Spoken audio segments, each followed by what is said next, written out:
भारत गौरव आचार्य श्री पुलक सागर जी गुरुदेव के प्रवचन और लेटेस्ट धार्मिक भजन व कार्यक्रम निशुल्क देखने व सुनने के लिए हमारे YouTube चैनल जीन शरणम मीडिया को आज ही सब्सक्राइब करें और सबसे पहले देखने के लिए बेल आइकन पर क्लिक जरूर करें। मनुष्य एक सामाजिक प्राणी है, समाज के बीच रहता है, उठता है, बैठता है, अपने जीवन का विकास करता है।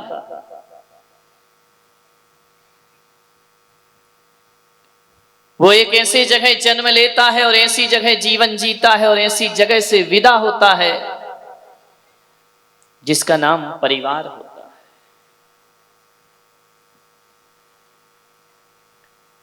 तीन भाई मेरे कमरे में आए। उन्होंने मुझसे कहा कि मुनीश्री मुझे आपका थोड़ा सा समय चाहिए। मैंने कहा 4 बजे के बाद मैं फ्री हो जाता हूं, आ जाना। तीनों आए, आकर के रोने लगे, फूट फूट कर रोने लगे। मैं अकेला था। मैंने कहा रोते क्यों हो? तीनों भाइयों ने हाथ जोड़कर हमसे निवेदन किया कि महाराज हम तीनों भाइयों को एक कर दो। मैं तो समझा कुछ बिजनेस के उसमें आए होंगे कि व्यापार नहीं चल रहा है। मैं समझा कोई इनको तकलीफ होगी इसलिए आए होंगे। उन्होंने बड़ी अच्छी सात्विक प्रार्थना की कि हे महाराज हम तीनों भाइयों को एक कर दीजिए। मैंने कहा कि जब तीनों एक साथ आए हो तो एक तो हो ही, अलग अलग कहां हो। उन्होंने कहा कि महाराज हम आए तो एक साथ हैं आपके पास और हम तीनों भाइयों में अटूट प्रेम है, अटूट प्रेम है। हम तीनों भाई बचपन से साथ रहे हैं, एक ही माता पिता से पैदा हुए हैं। हम बचपन में भी झगड़ते थे, बचपन में भी लड़ते थे, हमारे वाद विवाद बचपन में भी होते थे, लेकिन महाराज थोड़ी देर बाद हम फिर एक हो जाया करते थे। सुबह लड़ लेते थे, दोपहर का खाना साथ में खाया करते थे, तू मैं हो जाती थी, शाम को फिर एक हो जाया करते थे। कभी बड़ा भाई कुछ कहता था तो छोटा चुप हो जाता था, कभी छोटा कुछ कहता था तो बीच वाला भाई चुप हो जाता था। कभी कभी ऐसा भी होता था कि तीनों कहते थे और मम्मी पापा हमें एक कर दिया करते थे। ऐसा जीवन हमने जिया है, ऐसी हमारी जिंदगी रही। आज हम में बहुत प्रेम है, लेकिन मजबूर है महाराज कि हम लोग साथ साथ नहीं रह पा रहे हैं। मैंने कहा क्या हो गया तुमको? एक भाई, एक जान, एक ही शरीर, एक जिस्म के रूप में रहने वाले तीनों भाई, एक ही मां बाप से पैदा होने वाले, एक ही घर में जीने वाले, एक दूसरे की भावनाओं की कद्र करने वाले, आज एक संत के सामने हाथ जोड़कर कह रहे हैं कि हमको एक क्या हो जाता है इस आदमी को। मुझे समझ नहीं आता कि एक खून आपस में इतना क्यों बट जाता है।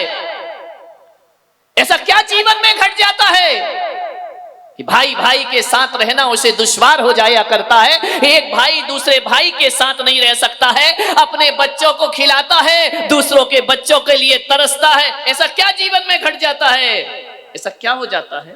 बड़े होकर, छोटे में तो एक ही रहते हैं, बड़े होकर क्या हो जाता है कि एक दूसरे के साथ रहना दोनों का दुश्वार हो जाता है। मैंने बहुत सोचा कि आखिर इनकी जिंदगी में ऐसा क्या घट गया जो एक खून अलग अलग धाराओं में बट गया। कुछ तो बात होगी, क्या हो सकता है बताइए? छोटे में लड़ते हो, झगड़ते हो, मारपीट होती है, तू मैं करते हो, उसके बाद भी रहते तो 4 दीवार और एक छत के नीचे हो ना। बड़े होने के बाद ऐसा क्या हो जाता है कि एक दूसरे से बोलने को तैयार नहीं होते हो, एक दूसरे एक छत और एक 4 दीवार के नीचे रह नहीं पाते हो। ऐसा क्यों होता है और कब होता है? कोई पुरुष मुझे बता दे तो मैं सोचूंगा कि मुझे अब प्रवचन की जरूरत नहीं है। ऐसा क्यों हो जाता है? कब होता है ऐसा? कोई बता सकता है? आपकी तो बीत रही है ना, क्या हो जाता है ऐसा? बोलो, घबराओ नहीं, मत डरो। मैं हूं ना, याद रख। क्या हो जाता है ऐसा, कोई बता दे। हाँ बोलो। बिना माइक के बोलने का त्याग है। माइक दो भाई उसको, देखो बोल रहा। ऐसा जीवन में कौन सा मोड़ आता है, कौन सी गली आ जाती है, कौन सा समय ऐसा आ जाता है जहां दो भाई आपस में साथ नहीं रह सकते हैं। गुरुदेव के चरणों में नमोस्तु। गुरुदेव, पहले एक ही राशन कार्ड में पूरे परिवार का नाम होता है। बड़ा होकर शादी हो जाती है, घर वाले उनका अलग अलग राशन कार्ड बना देते हैं। पीढ़ी दर पीढ़ी वही चलता है। पहले परिवार में माँ बाप, बेटे, वो प्रवचन मत कर। उसके बाद हाँ। बच्चे, वाइफ, उसके बच्चे, वो परिवार बन जाता है। नहीं नहीं, जो सही बात है वो तू बता नहीं रहा है, बैठ जा। कोई बताइए, दो भाई भाई अलग क्यों हो जाते हैं? ऐसा नहीं है कि उनका कहा सुनी नहीं होती थी पहले, ऐसा नहीं है कि एक दूसरे की बातें नहीं काटते थे, सब कुछ करते थे, फिर भी एक छत के नीचे रहते थे। ऐसा कौन सा मोड़ जिंदगी में आता है दो भाई अलग हो जाते हैं?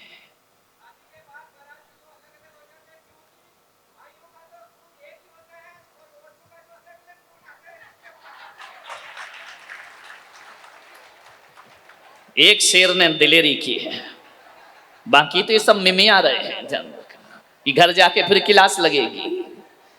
एक तो जिंदा शेर खड़ा हुआ, ध्यान रखना। कोई बात नहीं, मेरी सभा में शेर बन जाओ, नहीं तो हालात तो ऐसे। एक आदमी को मैंने देखा, क्यों रे तू ऑफिस में बड़ा शेर बना घूमता है, दुकान में बड़ा शेर बना घूमता है, घर में जाके तुझे क्या हो जाता है? बोले महाराज, शेर तो मैं घर में भी रहता हूँ, लेकिन घर में जाता हूँ तो दुर्गा जी ऊपर बैठ जाती है, इसलिए मैं भीगी बिल्ली हो जाया करता हूँ। एक शेर मिला, ध्यान रखना मान्यवर। और आनंद तो इस बात का है कि जिसके लिए बोल रहा है वही तालियां बजा रही है। क्या बात है, ध्यान रखना। दो खून एक रहते हैं, एक खून एक ही घर में पैदा होने वाले एक साथ रहा करते हैं। मान्यवर, ना जाने जिंदगी में ऐसा कौन सा खून आ जाता है जो एक खून को दो करने का प्रयास करता है। ध्यान रखिए, एक खून आ जाता है दूसरे घर का, ध्यान रखना, वो आके एक घर के खून को बांट दिया करते हैं। मुझे क्षमा करें, बात सच है, गलत नहीं है, छोटी है लेकिन सच है। ऐसा क्या जीवन में घट गया तुम्हारे? कल तक तो ये हाल था कि चार भाई एक थाली में भी खा लेते थे। अरे जिस बाप ने इस घर को, चार बेटियों को पाल पोस करके विवाह करके विदा कर दिया, उस समय वह घर छोटा नहीं लगा। एक बहू क्या आती है, वो कहती है कि मकान छोटा है। ध्यान रखना, जहां चार चार बेटियां पल गई, जहां चार चार बेटे पल गए, उनके लिए मकान छोटा नहीं लगा। एक क्या शहजादी आ जाती है, उसे मकान छोटा लगता है। ध्यान रखिए मान्यवर, एक परिवार की चर्चा कर रहा हूं मैं, ध्यान रखना। एक खून ऐसा आ जाता है हमारे घर में जो हमारे खून को बांट देता है। भाई भाई के खून तो एक ही हुआ करते हैं, एक पराया खून आता है। एक बात का दुख तो तब होता है कि जिस खून को बड़े बाजे गाजे के साथ विवाह करके लाते हैं, एक बात याद रखना, वह खून जो शादी करके घर में आता है, मैं कहता हूं वो खून ऐसा पराया खून है, वो कभी इस घर को अपना घर नहीं समझ पाता है, कभी इन माँ बाप को अपना माँ बाप नहीं समझ पाता है, कभी देवर को भाई नहीं समझ पाती है, कभी ननंद को बहन नहीं समझ पाती है। वो हमेशा दूरियां बना करके रहा करती है। एक बात याद रखना, यदि इस घर को अपना घर मान लिया होता तो आज ये दशा घरों की होने वाली नहीं थी। एक बात स्मरण में रखना, यदि ये घर तुमने अपना घर माना होता तो कभी तुम अपने पति से ये नहीं कह रही होती, शाम को जब वो थका हारा लौट करके आता है, भोजन करता है, कमरे में जाता है, वहां पर शिकायतों की लिस्ट तैयार रहा करती है। तुम्हारी माँ ने मुझे ऐसा कहा, तुम्हारे पिताजी ने मुझे ऐसा कहा, तुम्हारे भाई ने मुझे ऐसा कहा। क्या करे वो बेचारा, वो लड़का न पत्नी का हो पाता है, न माँ का हो पाता है, न परिवार का हो पाता है, न वो इधर कुछ बोल पाता है, न उधर कुछ बोल पाता है। पहले तो कहा जाता था कि बेटियां जाके ससुराल में दुखी होती हैं, वो 4 लोगों को दुख बता देती हैं, लेकिन ये कुंवारे छोरे जब शादीशुदा हो जाते हैं ना, माँ का पक्ष लेते हैं तो पत्नी आंख दिखाती है, और पत्नी का पक्ष लेते हैं तो माँ आंख दिखाती। स्थिति बहुत गंभीर है, लेकिन नियंत्रण में है। जब तक पुलक सागर मौजूद है तब तक नियंत्रण में स्थितियां रहेंगी आपके घरों की। बहुत परेशान हो जाता है वो, जब वो बेटा समझाता है कि माँ बूढ़ी है, बुजुर्ग है, कोई बात नहीं, कह दिया तो कह दिया, क्या होता इसमें, क्या बुरा मानना, सुनो माँ तुम्हारी है, तुम सुनो, हम सुनने वाले नहीं। अत श्री महाभारत प्रस्तुत करता गोदरेज, ध्यान रखिए। वहीं से महाभारत शुरू हो जाया करती है।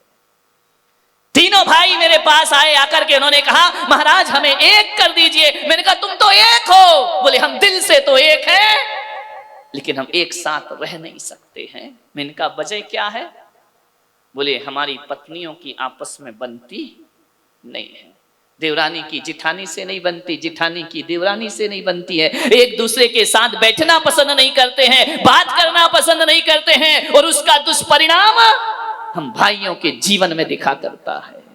हमने ऐसे भी लोग देखे हैं सूरत वालों कि एक बड़े पिताजी अपने भतीजे को यदि 100 रुपए भी देते हैं ना, तो पत्नी से छुप छुप के दिया करते हैं, पत्नी को पता नहीं चलना चाहिए। एक भतीजा जब अपने ताऊ के पास जाता है, यदि उसे कुछ लेना है ना, तो छुप करके, मैंने ऐसे भी घर देखे हैं कि 30 त्योहार पर भी बहू बेटियां जब आती हैं, सावन मनाने जब बेटी आती है ना, तो एक माता पिता छुप छुप कर बच्चों से अपनी बेटियों को उपहार दिया करते हैं, उन्हें मिठाई दिया करते हैं, उन्हें साड़ी दिया करते हैं। बड़ा भाई कहता है देख तेरी भाभी को पता ना चल जाए, चुपचाप इसे रख ले बहन। ऐसे भी माहौल बन गए हमारे घरों में कि हमें छुप छुप कर व्यवहार निभाना पड़ते हैं, छुप छुप कर मिलना पड़ता है। उन तीनों भाइयों ने कहा कि आज हम आपके चरणों में आए हैं महाराज, हम छिप छिप कर तीनों आए हैं। हमारी पत्नियां नहीं चाहती हैं कि हम एक साथ बैठें, हमारी पत्नियां नहीं चाहती हैं कि हम भाइयों में प्रेम होना चाहिए। पहले तो वो समय था कि बड़ा भाई कुछ बोल दे तो छोटा भाई चुप हो जाता था, और आज महाराज जब मैं चुप होता हूं ना, तो मेरी पत्नी मुझसे कहती है कि अब नहीं बोलोगे बुद्धू राम तो कब बोलोगे, जिंदगी ऐसे ही गुजार दोगे, अपने बारे में कुछ नहीं सोचना है, सब भाइयों का करते रहोगे, इतने उलाहने मिलते हैं। बहुओं से मेरा निवेदन है, एक निवेदन स्वीकार करो, एक बात बताना ईमानदारी से, जब जब सावन आता है ना, किसकी याद आती है? एक बात ईमानदारी से, भाई की आ रहा है ना सावन में, भाई की याद आती है ना, भाई से मिलने का मन करता है ना कि जाकर के उसे राखी बांधू रक्षाबंधन पर। हर साल 6 महीने में, 4 महीने, 6 महीने में मन करता है कि भाई से बात कर लूं। 4-6 महीने तो बहुत, अब तो मोबाइल है ना, तो रोज ही रोज बात होती है, सुबह शाम बात हो जाया करती, भैया से बात कर लूं, भाभी से बात कर लूं, कितना मन करता है अपने भाई से मिलने का। देवियों जरा इतना बता दो, जब दूर पीहर में तुम्हारा भाई रहता है, हर त्योहार में मिलने का मन करता है, भाई से बात करने का मन करता है, उसे उपहार देने का मन करता है, तो एक बात इतनी तो बता दो, इनका भी तो भाई है, कोई दुश्मन नहीं है, इनका भी तो मन करता होगा अपने भाई से मिलने का, इनका भी तो दिल करता होगा अपने भाई से मिलने का। अरे जैसे तुम्हारा भाई है वैसे इनका भी भाई हुआ करता है। नफरत के बीज मत बोइए। किसी घर को स्वर्ग बनाना है, मंदिर बनाना है, एक बात रखना, जो घरों का बंटवारा करती है वो बहू होती है, और जो घरों को एक करती है वो बहू रानी हुआ करती है। उसे ग्रह लक्ष्मी कह करके बुलाया जाता। ये इल्जाम तुम्हारे सिर पर आ रहा है कि पत्नियों ने आकर 2 भाइयों को जुदा कर दिया।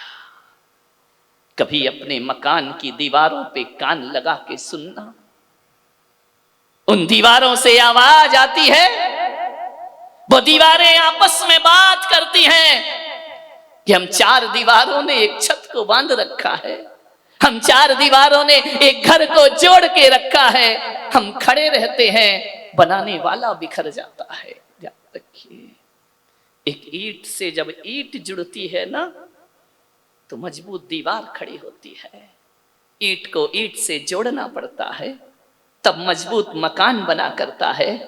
दिल को दिल से जोड़ो तो घर का निर्माण हो जाया करता है, घर बन जाया करता है, परिवार बन जाया करता है। ईंट से ईंट जोड़ो तो मकान बनता है और दिल से दिल जोड़ो तो रिश्ते बना करते हैं। ध्यान रखना, मकान कहता है हम तो वहीं खड़े हैं, ये बिखर गए हैं। मान्यवर, ईंट से ईंट जोड़ने से मकान में मजबूती आती है और मन से मन जोड़ने से परिवार में मजबूती आती है। ध्यान रखना। आपसे इतना निवेदन, इतनी पढ़ी लिखी हो गई ये दुनिया, इतनी तरक्की कर ली शिक्षा ने कि लोग मंगल ग्रह में जाने को तैयार हैं। सारी दुनिया मंगल ग्रह को ढूंढ रही है, वहां मकान ढूंढ रही है, वहां जीवन ढूंढ रही है, चांद पर जीवन ढूंढ रहे हैं लोग।